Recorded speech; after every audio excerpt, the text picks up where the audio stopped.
Anna and her daughter, Sarah, moved to the quaint suburban neighborhood with hopes of starting fresh. The past had not been easy, but this neighborhood seemed like the perfect place to rebuild. With its tree-lined streets, friendly neighbors, and the sound of children playing in the yards, it was a place where anyone could feel safe. Anna was drawn to the warmth of the people here, their genuine smiles, and the way they waved as they passed by. As Anna unpacked boxes and settled into her new home, she was introduced to many of the neighbors. There was Mrs. Harper, the elderly woman who lived across the street, always tending to her garden, and Mr. Jensen, who jogged every morning without fail, rain or shine. Anna felt a sense of belonging almost immediately. Even Sarah, who had been anxious about the move, quickly made friends with the children next door. It wasn't long before Anna noticed the house next door had been empty for some time. The grass was slightly overgrown, and the windows were shut tight. When she asked Mrs. Harper about it, the old woman simply shook her head and said, "That place hasn't seen much life in a while. But I heard someone's moving in soon." A week later, the moving trucks arrived, and Anna watched from her window as the new neighbor moved in. It was a woman, African American, in her early 40s. She was alone, no family or friends helping her unpack. She moved with a certain determination, not pausing to look around or greet the neighbors. Anna, always one to be friendly, decided to bake a cake and welcome her new neighbor. That evening, with Sarah holding the cake, Anna knocked on the door of the house next door. It took a moment, but finally, the door creaked open, revealing the woman standing in the doorway. "Hi," Anna said with a warm smile. "We're your new neighbors, Anna and Sarah. We just wanted to welcome you to the neighborhood." The woman's expression was unreadable. She looked at the cake, then at Anna and Sarah. "Thanks," she muttered, taking the cake and closing the door without another word. Anna was taken aback by the cold reception, but brushed it off. Maybe she's just tired from the move, she told herself, trying to think positively. However, as days turned into weeks, Anna began to notice more unsettling behavior. The woman, whose name she learned was Monique, rarely left her house. When she did, it was always late at night, and she would walk the neighborhood, her eyes scanning the houses as if looking for something or someone. Anna started to feel uneasy, especially when she caught Monique staring at her house from her window. One afternoon, as Anna was watering the plants in her front yard, Monique walked by. Anna decided to give it another try. Monique, how are you settling in?" she called out with a smile. Monique stopped and looked at her. "You think you're better than me, don't you?" she replied with a sneer. Anna was shocked. "No, of course not. I was just—" But Monique didn't let her finish. "People like you always think you're better," she spat, before walking away. Anna stood there, frozen in place. She had no idea where that hostility had come from. Later that evening, she discussed it with Sarah, who had also noticed Monique's odd behavior.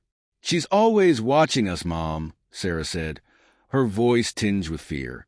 "Why is she so angry?" Anna didn't have an answer. She wanted to believe that Monique was just going through a difficult time, but something about her made Anna feel deeply uneasy. Despite her best efforts, the encounters with Monique only grew more hostile. Rumors started spreading through the neighborhood, and Anna soon found herself at the center of them. People began to distance themselves from her, no longer smiling as they once did. Monique was behind it all. She would tell the neighbors lies about Anna, claiming she was trying to get Monique evicted, that she was spreading hate. The once warm and welcoming neighborhood turned cold, and Anna felt isolated. The few friends she had made no longer wanted to associate with her, afraid of becoming targets themselves. One evening, Anna came home to find her front yard covered in trash. Someone had dumped bags of garbage all over her lawn. As she cleaned up the mess, she found a note tucked inside one of the bags. It read, "You don't belong here." The message was clear, and Anna's heart sank. Sarah became more withdrawn, scared to go outside or play with her friends. Anna tried to reassure her, telling her that things would get better, but deep down, she wasn't sure. The tension was affecting them both, and Anna knew she had to do something. She decided to install security cameras around the house. If Monique was behind these acts of harassment, Anna was determined to catch her in the act. The cameras gave Anna a sense of security, but they also heightened her anxiety. She found herself constantly checking the footage, looking for any sign of Monique. One night, Anna was awoken by a loud crash. She jumped out of bed and ran to the living room, where she found a brick lying on the floor, surrounded by shattered glass. Attached to the brick was another note. "Next time, it'll be worse." Anna's hands trembled as she read the words. She called the police, but by the time they arrived, Monique was nowhere to be found. The police took a report, but without concrete evidence, there was little they could do. Anna felt helpless. She was trapped in a nightmare with no way out. Every day, the fear grew stronger, and Anna knew it was only a matter of time before Monique did something even more dangerous. The final straw came on a stormy night. The rain pounded against the windows, and the wind howled through the trees. Anna and Sarah were huddled together on the couch, watching a movie to distract themselves from the storm outside. Suddenly, there was a loud crash from the kitchen.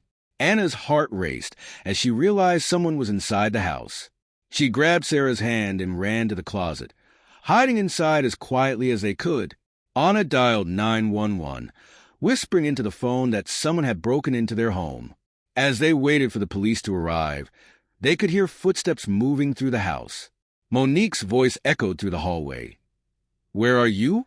I know you're here." Anna held Sarah close, trying to keep her calm. The footsteps grew louder, closer. Anna's mind raced with fear, thinking about what Monique might do if she found them. She could hear the sound of drawers being opened, things being thrown to the floor. Monique was searching for something, and Anna prayed that the police would arrive before she found them. Just as Monique reached the closet door, they heard the sound of sirens in the distance. Monique froze, her hand on the doorknob. The sirens grew louder, and Monique turned and ran towards the back door. But before she could escape, the police burst into the house, their flashlights cutting through the darkness. They tackled Monique to the ground, disarming her before she could hurt anyone. Anna and Sarah were safe, but the trauma of the night would stay with them forever. The police took Monique away, her wild eyes glaring at Anna as they led her out in handcuffs. As the sirens faded into the night, Anna sat on the floor, holding Sarah close, tears streaming down her face. In the weeks that followed, Anna and Sarah packed up their belongings and left the neighborhood. They couldn't stay there, not after everything that had happened. They found a new home in a different town, far away from the nightmares of the past. But even as they tried to move on, the memories lingered. Anna learned that Monique had a history of mental illness and had been in and out of treatment for years. She felt a mixture of relief and sadness, knowing that Monique's actions were driven by her illness. But it didn't change what had happened, and Anna knew she had to focus on healing herself and Sarah. As they settled into their new home, Anna made a promise to herself. She would protect Sarah no matter what, and she would never let fear control their lives again. The experience had made them stronger, and while the scars would always be there, Anna was determined to build a new life for them, one filled with hope and love. Thank you for listening to this story.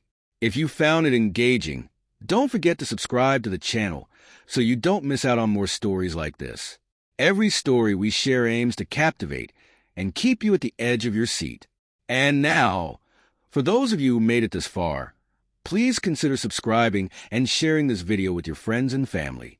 Your support helps us continue creating more content like this, and we're grateful to have you as part of our community.